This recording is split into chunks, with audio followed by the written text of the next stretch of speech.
আমরা এখন দেখব গুগল ক্লাসরুম কিভাবে ব্যবহার করে ফ্রম টিচার পার্সপেক্টিভ। তো আমি এখানে হচ্ছে যে একটা গুগল ক্লাসরুম ক্রিয়েট করতে চাচ্ছি, নতুন একটা ক্লাস ক্রিয়েট করতে চাচ্ছি। তো এখানে এই অপশনস গুলো শো করতেছে। ধরে নিচ্ছি যে এটা লিসেনিং ক্লাস। এখানে উদাহরণস্বরূপ কিছু ডেটা এখানে প্রোভাইড করেছি, সেই অনুসারে একটা ক্লাস আমি ক্রিয়েট করতে চলেছি।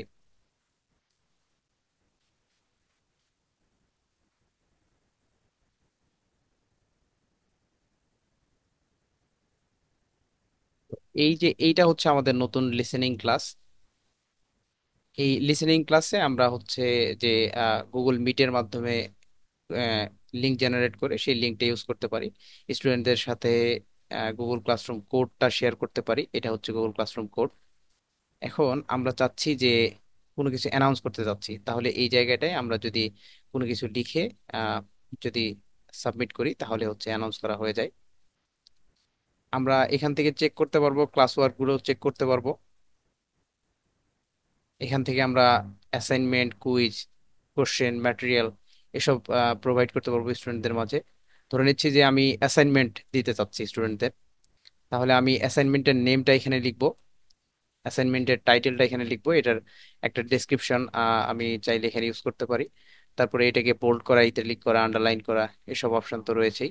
তাছাড়া গুগল ড্রাইভ থেকে অথবা হচ্ছে যে আমার পার্সোনাল কম্পিউটার থেকে কোনো কিছু আপলোড করে দিতে পারি বা লিঙ্ক অ্যাড করতে পারি, অথবা ইউটিউবে গিয়ে ইউটিউব লিঙ্ক অ্যাড করতে পারি। এখানে সার্চ করে ইউটিউব লিঙ্কটা আমরা অ্যাড করে দিতে পারবো। এখানে আমরা সিলেক্ট করতে পারবো যে কোন আমরা যে কাজটা দিচ্ছি এইটার হচ্ছে কত পয়েন্ট আমরা রাখছি।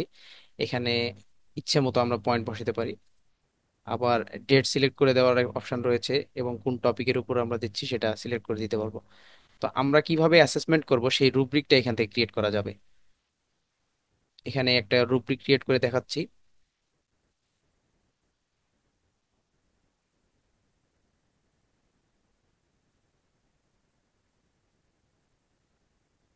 তো আমরা এখানে রুব্রিক ক্রিয়েট করছিলাম। এখানে লিসেনিং টেস্ট, যেহেতু এটা হচ্ছে লিসেনিং এর জন্য অ্যাসাইনমেন্ট দেওয়া হয়েছে, এজন্য এক্সিলেন্ট যারা পারফর্ম করবে তাদের জন্য, এক্সিলেন্ট যারা পারফর্ম করবে তাদের ক্রাইটেরিয়া হচ্ছে এমন যে তারা ফুলি মেইন আইডিয়া এবং ডিটেলটা আন্ডারস্ট্যান্ড করতে পেরেছে, তাদের জন্য পয়েন্ট থাকবে 3। এরপরে যারা কিছুটা বুঝতে পেরেছে তবে কিছু মাইনর মিসআন্ডারস্ট্যান্ডিং তাদের রয়েছে, তাদের জন্য গুড গ্রেড দেওয়া হচ্ছে এবং এটার পয়েন্ট থাকছে 2। এবং যাদের লেভেলটা স্যাটিসফ্যাক্টরি, তো তাদের জন্য 1 পয়েন্ট রাখছি। এতটুকু দিয়ে আমি একটা রুব্রিক ক্রিয়েট করে ফেলছি। এখানে সেভ অপশনে গিয়ে আমরা সেভ করছি।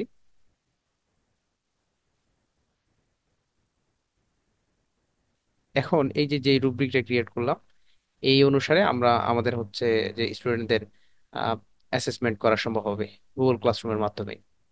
এভাবে আরো ডিটেইলে আরো বেশি ডেটা দিয়ে রুব্রিক ক্রিয়েট করা সম্ভব। এটা উদাহরণ দেওয়ার জন্য খুব সহজ করে বোঝানোর চেষ্টা করলাম।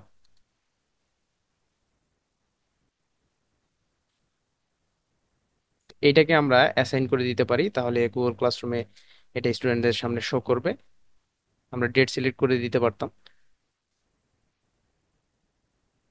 এরপরে আমরা যদি দেখতে চাই যে কতজন পিপল এই ক্লাসরুমে অবস্থান করছে, তাহলে এখানে শো করবে সেটা। এখন হচ্ছে এই অপশনে যদি আমরা ক্লিক করি তাহলে দেখতে পারবো যে কাদের গ্রেড কেমন আছে। এই হলো ওভারঅল গুগল ক্লাসরুমের ব্যবহার।